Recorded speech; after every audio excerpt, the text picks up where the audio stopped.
Welcome to exam विवेचना। तो दोस्तों, जैसा कि आप लोगों को पता है, आज आपकी सी टेट की परीक्षा को कंडक्ट किया गया था। इसी को ध्यान में रखकर आज आपके समक्ष इसकी जो हिंदी सेक्शन है, इसकी आंसर की आपके समक्ष लाए हैं। ठीक है, तो ध्यान से देखिएगा। जितने भी प्रश्न आपके साथ डिस्कस किए जाएंगे, ये हमारे निजी प्रयास है। यहाँ पर थोड़े से प्रश्न ऊपर नीचे भी हो सकते हैं। आप ऑफिशियल आंसर की का इंतज़ार करिए, तब आपको सभी का पता चल जाएगा। परंतु कहीं अगर हमें द्वंद्व होगा तो हम आपको बता देंगे। ठीक है, ज़्यादा एक्सप्लेनेशन नहीं करूँगा। जो भी यहाँ पर उत्तर होंगे उन्हें जल्द से जल्द आपके समक्ष प्रस्तुत करने की कोशिश करूँगा। तो देखिए, पहला प्रश्न है, यहाँ पर क्या दिया गया है।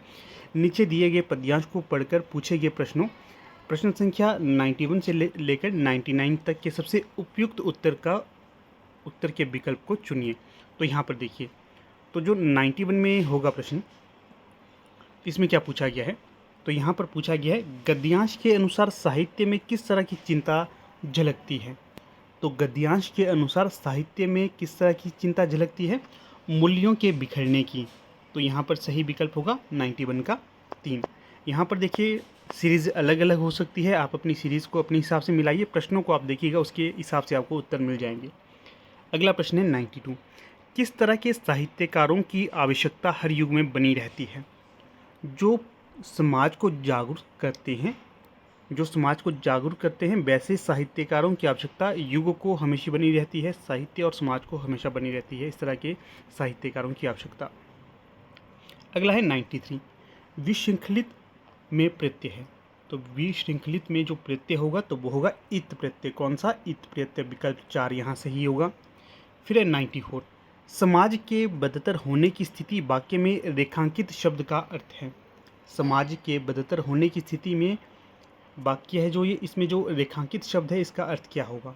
बदतर, ये होगा अत्यधिक बुरा। क्या होगा बदतर का अर्थ? अत्यधिक बुरा। 4। फिर एक कालजयी से तात्पर्य है। तो जो कालजयी से क्या तात्पर्य होगा? तो ये होगा हर काल में प्रासंगिक हो, उसे कालजयी कहा जाता है। तो विकल्पों के अनुसार 95 का होगा 3।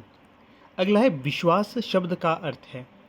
तो जो विश्वास शब्द का अर्थ होगा तो वो होगा निश्चित धारणा। क्या? निश्चित धारणा। 96 का यहाँ ए होगा, विकल्प ए। अगला प्रश्न देखिएगा, प्रश्न संख्या 97। इसमें क्या पूछा गया है, साहित्यकारों ने समाज की किस स्थिति की पहचान करने का प्रयास किया है।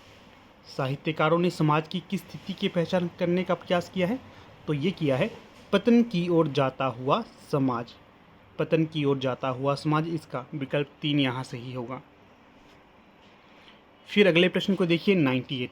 इसमें क्या पूछा गया है, कौन सा साहित्य कालजयी साहित्य बन जाता है या बन पाता है।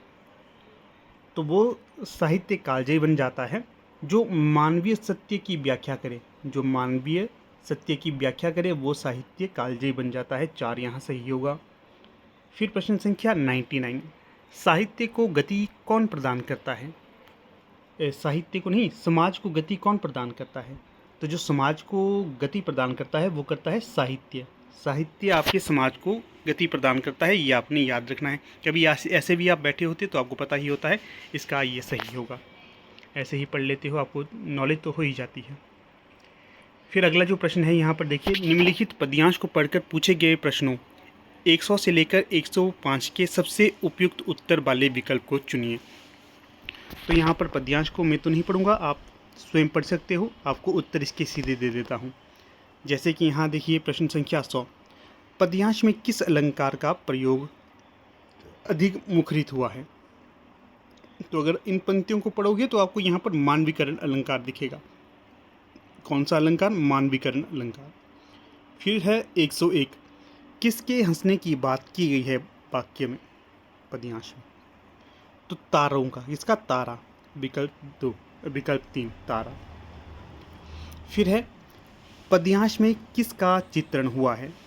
तो पद्यांश में हुआ है प्रकृति का चित्रण। किसका? प्रकृति का चित्रण, विकल्प 2। फिर अगले प्रश्न को देखिए 103, संध्या सुंदरी किस तरह के आकाश से उतर रही है। तो संध्या सुंदरी किस तरह के आकाश से उतर रही है? बादलों से भरे आकाश से।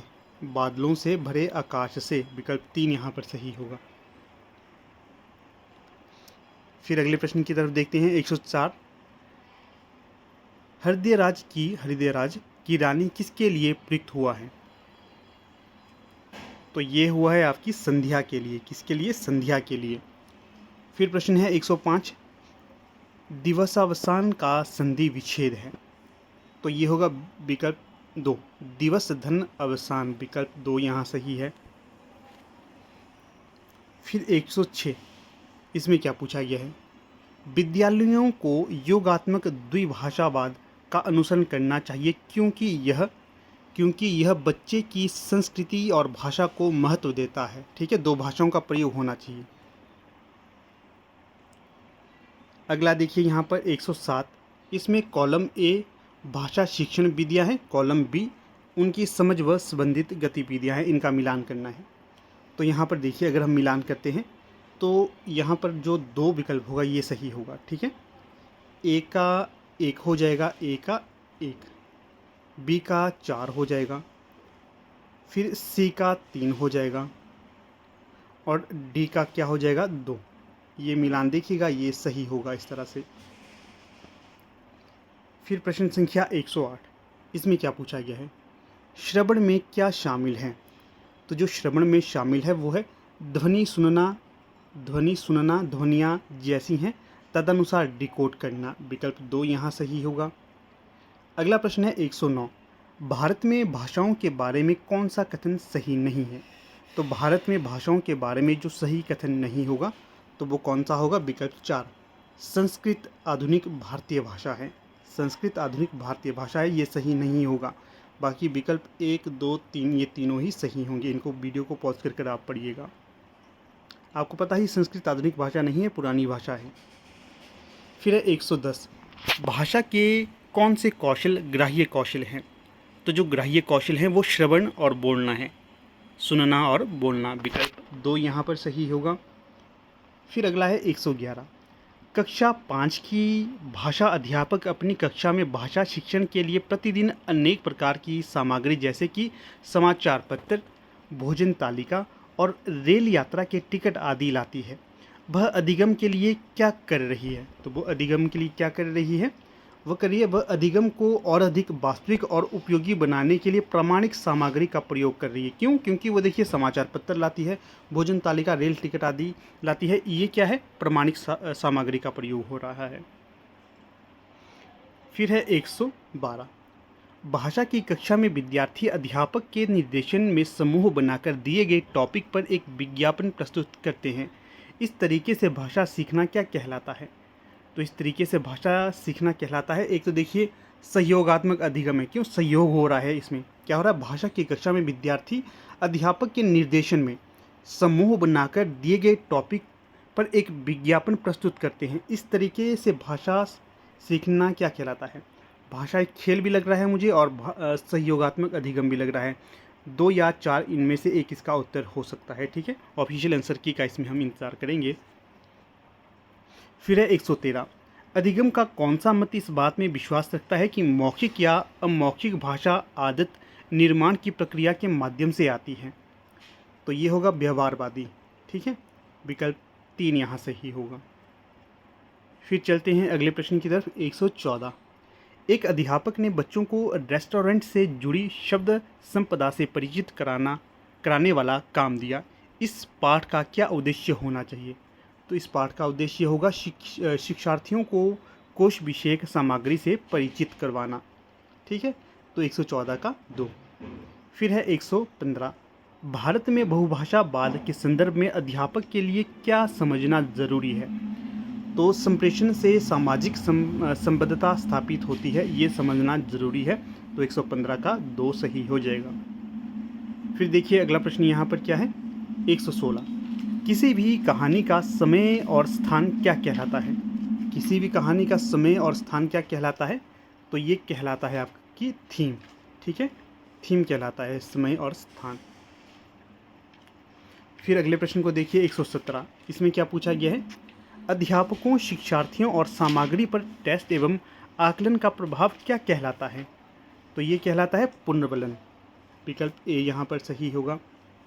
फिर अगला प्रश्न है 118, भाषा की कक्षा में एक अध्यापक ने विद्यार्थियों के एक समूह को ग्राहक, प्रॉपर्टी डीलर, मकान मालिक और किराएदार का अभिनय करने के लिए कहा। और शेष विद्यार्थियों से कहा कि इस अभिनय को देखें और वार्तालाप का आनंद लें। इस गतिविधि को क्या कहा जाएगा? तो इसे कहा जाएगा आपका रोल प्ले करना। रोल प्ले, मान लीजिए उदाहरण के लिए मैं आपको कहता हूँ कि आपको पेड़ की एक ड्रामा प्रस्तुत करना है, पेड़ बनकर ड्रामा प्रस्तुत करना है, तो इसमें क्या होगा, आप रोल करेंगे ना, तो रोल प्ले से कहा जाता है। फिर प्रश्न है 119, भाषागत कार्य जैसे स्वर शैली, तान, बलाघात और लय को क्या कहा जाएगा? तो इसे कहा जाएगा, छंदशास्त्र के अंतर्गत ये चीज़ें आती हैं। ठीक है, काव्य तो नहीं होगा, ध्वनियात्मकता ये भी नहीं लग रही है, प्रेगमेट ये भी नहीं लग रहे हैं। ठीक है, इसमें छंदशास्त्र ही होगा।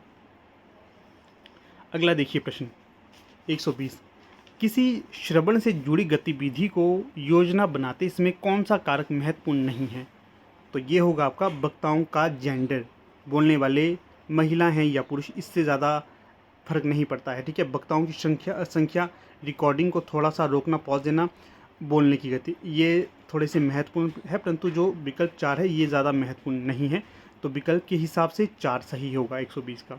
ठीक है, तो देखिएगा कुछ इस तरह से जो हिंदी वाला सेक्शन था ये हमने आपके साथ यहाँ पर डिस्कस किया। तो चैनल के साथ बने रहिए, आपको आगे भी जितने भी इसके सेक्शन हैं वो करवाने की कोशिश करूँगा। धन्यवाद।